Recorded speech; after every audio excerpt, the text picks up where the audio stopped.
Que taradice é essa, rapaz? Que é isso? O cara tá no banheiro de mulher. Vem cá. Como é que você não viu aqui a placa escrito aqui, rapaz? Foi errado. Foi sem querer, senhor. Foi sem querer?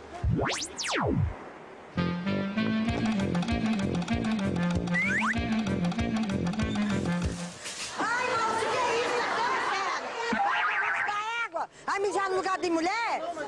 Que isso? Peraí, calma. Alguém trocou. Explica pra mim, o que houve? Trocou isso aí. Não foi você que inverteu o banheiro, não? Não fui eu. Eu entrei ali, tava escrito masculino, só que tinha mulher. Tem mulher lá dentro lá. Isso é assédio, hein? Eu vi você saindo do banheiro feminino agora, amigão. Tem mulher dentro dos dois banheiros. Não, olha lá, tem mulher. Chama a polícia. Eu vi você pra ele. saindo do banheiro feminino.